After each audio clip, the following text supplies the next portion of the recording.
What up, guys? Tony over at Highway 83 Suzuki again. Wanted to make another video about disassembling some more parts. This will be on a 96 through 98 GEO tracker or Suzuki Sidekick. Gonna get into the steering column, steering wheel, airbag, multifunction switch, into some of the gauge cluster and some other stuff in the dashboard. Tear apart some of that stuff, show you guys what it looks like under there. And if you want to see more videos, I'll keep making them. Hopefully they're helping you out. So again, this is for 96 through 98 models, which will have the airbag on both sides. So first thing you want to do is disconnect the battery for a little while. Make sure you're not going to aggravate the airbag and take a shot to the face while you're working on this bad mamma jamma. Number one thing to do is get in here. You're gonna pop off a clip on this side and on the other side. Then there's gonna be this yellow wire, and it's gonna have a little clip over that you're gonna have to pop this down. Then you'll be able to release the electrical connection, and we'll slide that out. Okay, I've got that clip out of there now. And then next thing is gonna be these oddball bolts, one on each side. I have this little ratchet tool that has a multi-point tip that gets in there real nice and allows me to loosen those up. If you don't have this, you use a socket multi-point. In rough times at the junkyard, I've gotten in there with a channel locks or pliers, and that's not easy, but you can loosen them up. So those will be the next two, which will release the center airbag. Okay, we got those two little funky bolts out. That's what they look like. That's gonna loosen up your airbag. Then you can access these two connections that simply pull out, and that's your airbag. So hang on to that. You're gonna wanna keep that, or if you're dismantling the car, these are awfully fun to blow stuff up with if you're safe about it, but be careful. Okay, next we're gonna get into removing the steering wheel. 17 millimeter socket you're gonna put on here. Okay, I loosened it up with the simple ratchet and 17 millimeter socket. You don't want to unthread it all the way. You want to leave it on there just a little bit, because you're gonna be popping the steering wheel off, and you don't want it to catch yourself in the face. Like I blasted my buddy Marcus one time right in the nose with this steering wheel, and we still give him shit to the day about it because it was pretty funny. But you don't want to do it to yourself. So what I normally do from here is you can either sit in the car and grab the steering wheel and try and pull it towards you back and forth, or give it a good pop with your hand right on the bottom, and that usually breaks it free. And this one I already popped free, so it's loose. As you can see, you'll simply take off the rest of your 17 millimeter nut, and your steering wheel is going to be free. You'll slide it through the wires, and the steering wheel is off. Now you're down to getting this steering column shroud off, which is simply a series of Phillips head screws in these holes on the bottom. So I'm just going to get a regular old-fashioned Phillips head, number 2, and take all these screws out. Okay, got all these screws out, and we also are going to take out the Phillips heads holding this bottom dash panel on, which is going to release the steering column cover, and then access the underside of the dash so we can start getting to some of the electronic components. Okay, we've got our steering column shroud removed and the lower dash panel.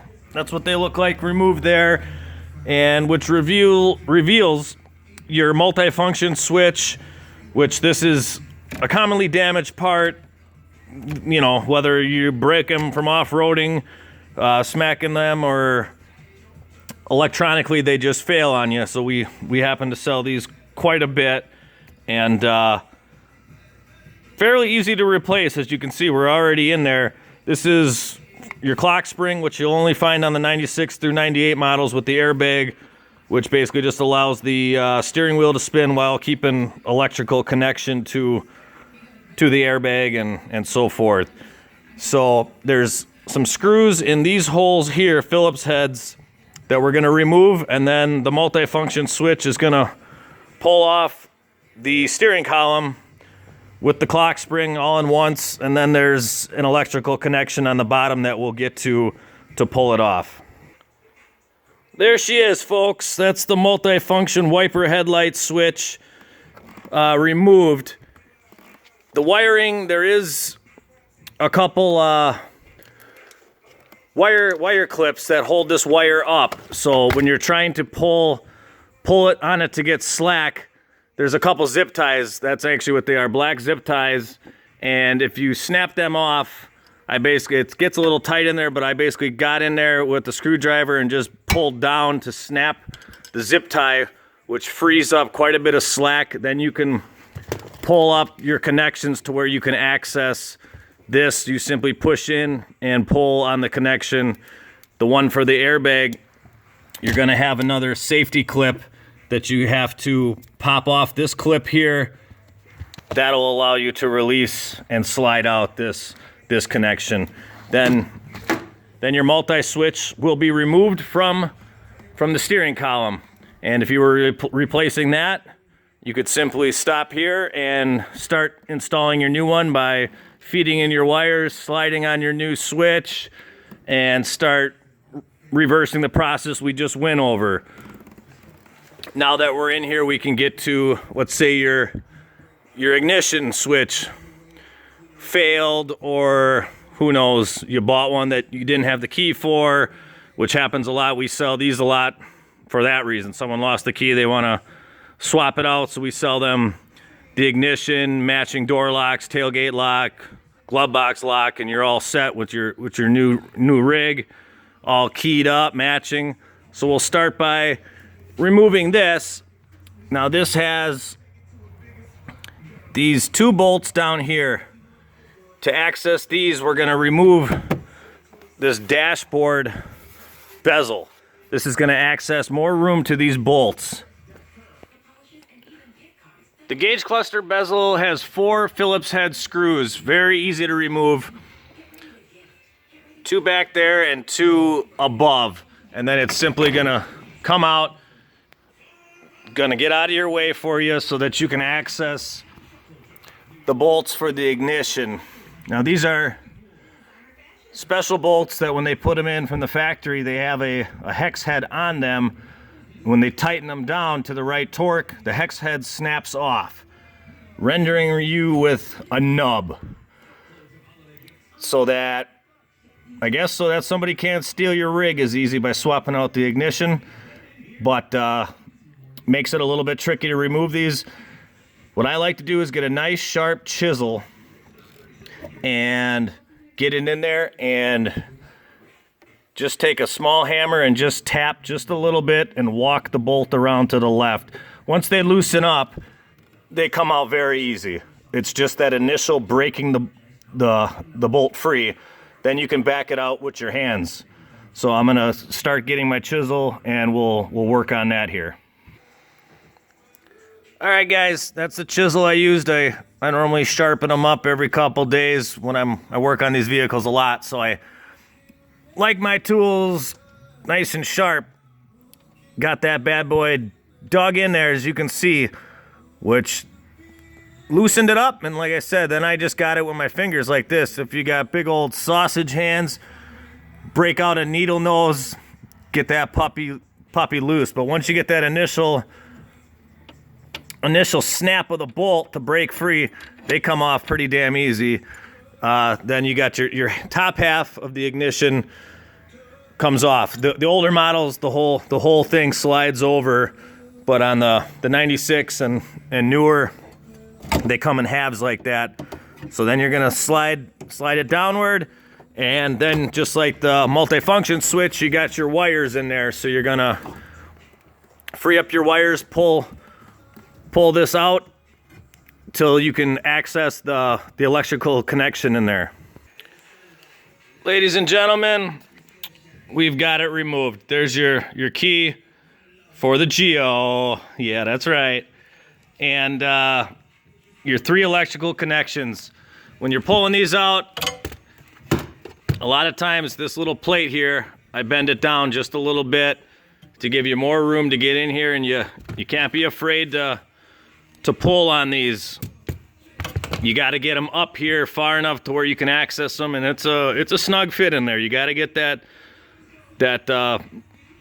zip tie, like we mentioned earlier. You got to break that free for sure, and then from there you got to finagle them so that you can access them. It gets a little tight down in there, but it's totally possible. So you got your ignition switch out. And again, if you were going to replace this, you're at the stage where you could get your new one ready and reverse the process, not forgetting to plug in anything and getting the new one in. And once I get them in, I like to turn the key and get the battery on and just make sure that the key is spinning correctly in the tumbler, that there's nothing hanging up on this locking tab here. Make sure it's operating well before you put all this shit back together, and then you got an issue. So I like to practice a little bit, make sure it's operating smooth.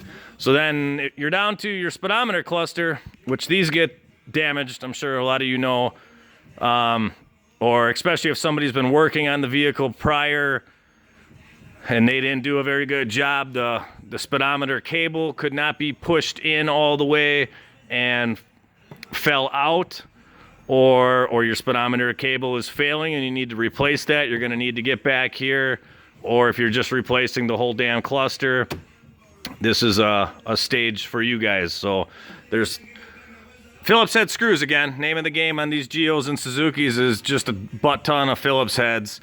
So you're going to have 4, one here, one there, and over here and over there. So I'm going to pop those bad boys out for you next. All right. I took out those Phillips heads and the cluster removed very easily. You're going to have your 3 electrical plug-ins. Very easy, just push in and pull the plug on out. This one pulled out real easy. Like I had mentioned, this thing was greased to all hell, which is where the speedometer cable goes. And sometimes they're greased so much, somebody gets overzealous and the cable will slide out on its own and you'll lose your speedometer. Sometimes I've seen that on these. Other times the cable is so damn tight, you're yanking like crazy on this cluster.